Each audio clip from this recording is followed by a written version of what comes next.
Bismillahirrahmanirrahim. Assalamualaikum warahmatullahi wabarakatuh. Alhamdulillah, alhamdulillahirabbil alamin. Assalatu wassalamu ala asrafil anbiya'i wal mursalin wa ala alihi wa ashabihi rasulillahi ajma'in, amma ba'du. Asyhadu an la ilaha illallah wa asyhadu anna Muhammadan abduhu rasuluh la nabiyya ba'da, amma ba'du. Puji syukur marilah kita ucapkan kehadirat Allah Subhanahu wa taala yang telah memberikan rahmat dan karunia-Nya, taufik dan hidayahnya sehingga kita dapat melaksanakan kegiatan kita sehari-hari dengan sehat dan walafiat dengan penuh rahmatnya. Salawat berikan salam tidak lupa pula kita kirimkan buat Nabi besar kita Nabi Muhammad SAW, yang mana telah meninggalkan dua pusaka yang sangat berharga, ini Al-Quran dan hadis. InsyaAllah jika kita berpegang teguh kepada keduanya, maka Allah akan menjamin keselamatan kita di dunia dan di akhirat kelak. Baiklah, untuk tidak mempanjangkan kata mukadimah, langsung saja kami dari kelompok pertama ingin menjelaskan tentang apa itu ekonomi mikro syariah yang itu akan disampaikan oleh saya sendiri. Sebelumnya saya ingin memperkenalkan diri dulu. Nama saya Hafiz Fadil, dengan NIM 321921, lokal ekonomi Islam F. Baiklah, langsung saja ke poin pertama, itu ekonomi syariah. Ekonomi syariah merupakan aktivitas manusia yang tidak dapat dihindari. Aktivitas ekonomi merupakan wadah untuk memenuhi kebutuhan baik material untuk kehidupan individu maupun kehidupan sosial. Islam senantiasa menuntut pemeluknya agar senantiasa mengamalkan ajaran Islam dalam setiap kegiatan bisnis maupun kehidupan sosial mereka. Hakikat Islam sesungguhnya adalah panduan untuk umat manusia dalam bersosialisasi dengan manusia lainnya. Dalam hal ini disebut dengan muamalah.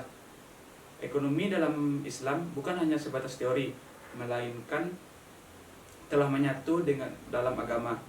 Maka Islam memiliki sifat dasar ekonomi yang rabani dan insani. Disebut demikian karena ekonomi rabani artinya arahan dan nilai yang bersumber dari Allah Subhanahu wa taala.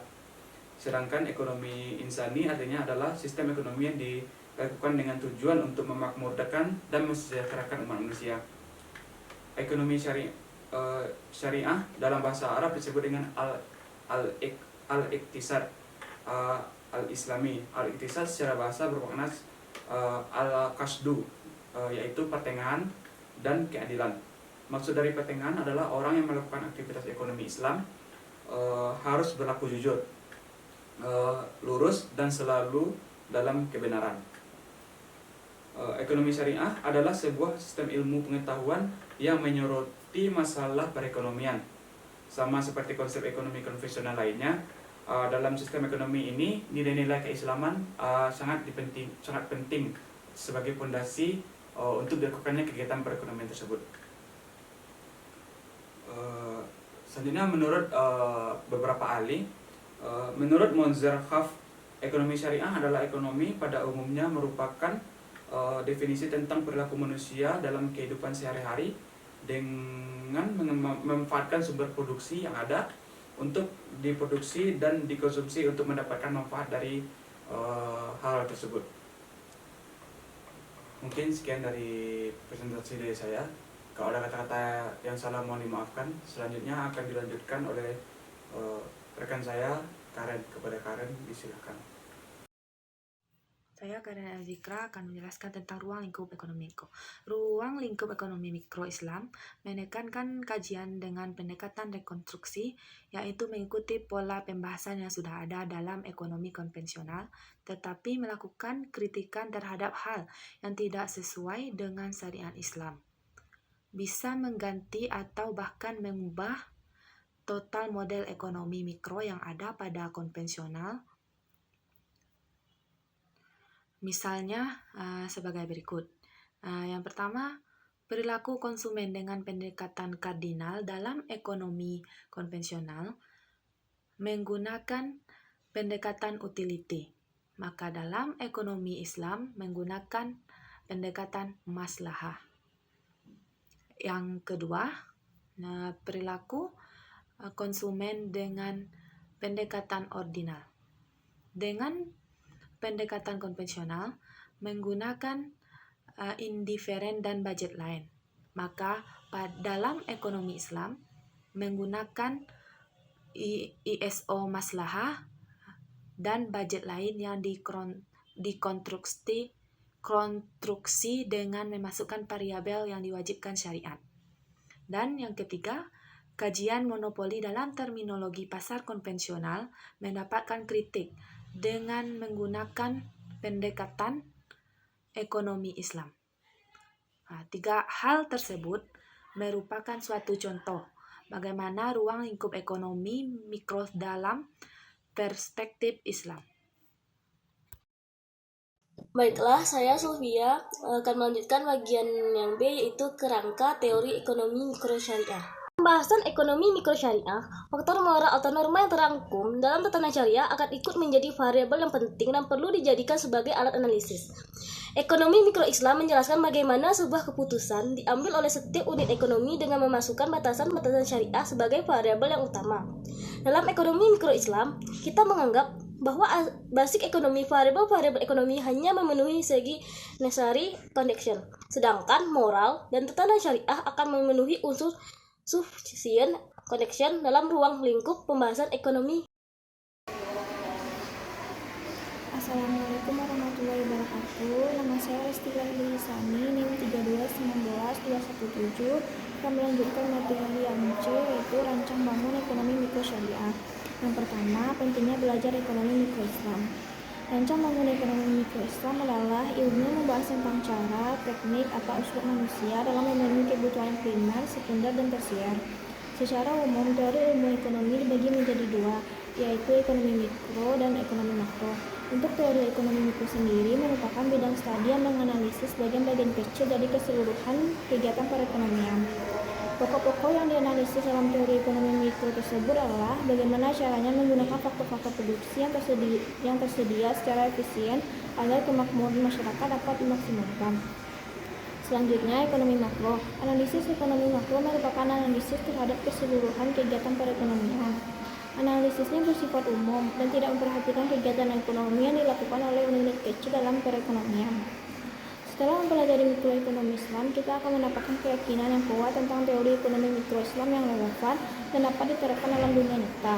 Salah satu tujuan kita adalah bagaimana menerapkan prinsip ekonomi mikro Islam dalam pengambilan keputusan agar mendapat solusi terbaik, yaitu solusi yang akan menguntungkan kita dan tidak menzalimi orang lain. Yang kedua, manfaat dan batasan teori ekonomi mikro Islam. Teori dibangun untuk menerangkan dari fenomena yang terjadi dalam suatu waktu dengan menggunakan hukum-hukum dasar dan beberapa asumsi yang harus terpenuhi. Dalam pembentukan teori ekonomi mikro Islam, hukum-hukum dasar ekonomi murni tetap digunakan sepanjang hukum dasar tersebut tidak bertentangan dengan hukum syariah. Teori ekonomi berfungsi untuk memprediksi dampak dari adanya perubahan suatu variabel terhadap variabel lainnya. Sebagai contoh, bagaimana teori mikroekonomi ini dapat menerangkan pada kita tentang peningkatan dan penurunan output sebagai dampak dari adanya kenaikan dan penurunan pada variabel ekonomi lain, seperti tingkat upah, inflasi, dan jumlah permintaan.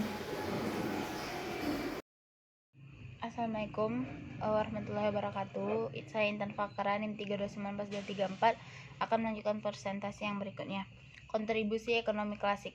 Para pemikir klasik muslim tidak terjebak untuk mengotak-atik berbagai macam ilmu seperti pemikir saat ini. Tradisi pemikiran tidak berlanjut sampai sekarang karena mundurnya peradaban umat muslim hampir di segala bidang. Beberapa sebelum abad Masehi terjadinya kekosongan perkembangan ilmu pengetahuan. Yang pertama, Abu Yusuf. Salah satu karyanya adalah Kitab Al-Kharaj, buku perpajakan yang membahas berbagai persoalan pajak. Pemikiran ekonomi Abu Yusuf. Abu Yusuf memaparkan pemikirannya menggunakan kias yang didahului dengan kajian mendalam terhadap Al-Quran dan hadis para nabi. Landasan pemikirannya adalah mewujudkan kemaslahatan umum.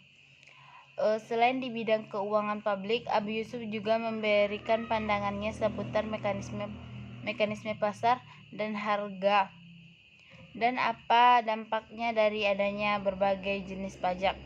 Yang pertama, negara dan aktivitas ekonomi. Dalam pandangan Abu Yusuf, tugas utama penguasa adalah mewujudkan serta menjamin kesejahteraan umatnya. Yang kedua, teori perpajakan. Abu Yusuf dalam perpajakan ini menekankan kepada kesanggupan membayar pajak. Abu Yusuf menyetujui adanya pajak negara diambil dari pertanian daripada menarik sewa dari lahan pertanian masyarakat. Yang kedua, mekanisme harga. Abu Yusuf adalah ulama terawal yang mulai menyinggung mekanisme pasar, inflasi, dan ia memberantaskan pasar dari praktik kebohongan, penimbunan barang, monopoli, dan praktik korupsi. Imam Al-Ghazali dalam bukunya Ihya Ulum ad-Din menyebutkan hakikat dunia yang terdiri dari 3 unsur. Yang pertama, adanya materi bagi hidup manusia. Yang kedua, masing-masing orang memiliki bagian dari segala misteri itu. Yang ketiga, manusia harus terus melakukan pembangunan. Ketiga unsur tersebut harus saling berkaitan untuk pembangunan berikutnya. Yang terakhir, menurut Yahya bin Umar, aktivitas ekonomi merupakan ketakwaan seseorang Muslim kepada Allah. Yahya bin Umar berfokus pada hukum pasar yang ada dalam pembahasan tentang penetapan harga. Harga adalah hal yang sangat berpengaruh dalam transaksi. Menurut Yahya, harga tidak harus ditetapkan oleh orang-orang yang berkepentingan dalam pasar, tetapi harga ditetapkan oleh pasar itu sendiri. Sekian materi dari saya. Assalamualaikum warahmatullahi wabarakatuh. Assalamualaikum warahmatullahi wabarakatuh. Baiklah, saya Anjali Putri Milenia, NIM 3219212 akan melanjutkan materi dari kelompok kami, yaitu yang D, pelaku ekonomi syariah. Secara garis besar, pelaku ekonomi syariah terdiri dari 4, yaitu rumah tangga, masyarakat, perusahaan, dan pemerintah. Masing-masing memiliki peran dalam lingkup kegiatan ekonomi. Berikut penjelasannya. 1. Rumah tangga. Rumah tangga adalah pelaku ekonomi dalam ruang lingkup terkecil. Namun, dari rumah tangga inilah yang kemudian membangun masyarakat luas. Rumah tangga sebagai pelaku ekonomi yang terdiri atas ayah, ibu, anak, dan anggota keluarga lainnya seperti kakek, nenek, dan saudara. Sebagai pelaku ekonomi, dalam hal ini rumah tangga konsumen memiliki 2 peran, yaitu sebagai pelaku produksi dan pelaku konsumsi. 2. Masyarakat. Pelaku ekonomi kedua yang lingkup lebih luas dari rumah tangga adalah masyarakat. Peran masyarakat sangat penting dalam kegiatan ekonomi, baik dari sisi produksi, distribusi, maupun konsumsi. 3. Perusahaan. Perusahaan adalah pelaku ekonomi yang berperan sebagai produsen, distributor, sekaligus konsumen. Perusahaan adalah organisasi usaha yang dibentuk untuk menghasilkan barang dan jasa yang dibutuhkan oleh konsumen. 4. Pemerintah. Pelaku ekonomi lain yang juga memiliki peran sangat penting adalah pemerintah. Sebagai salah satu pelaku ekonomi, pemerintah bertugas membuat kebijakan-kebijakan yang menguntungkan bagi perekonomian negara, baik untuk produsen, konsumen, maupun distributor. Lembaga keuangan terakhir ini, pelaku ekonomi juga memiliki peran besar adalah lembaga keuangan. Ini adalah pihak yang melakukan kegiatan keuangan, baik bank maupun bukan bank, untuk membantu meningkatkan perekonomian suatu negara.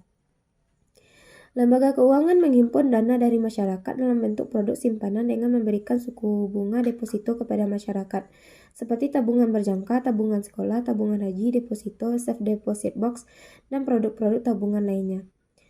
Demikian ulasan mengenai pelaku ekonomi syariah. Sekian hasil dari materi kami.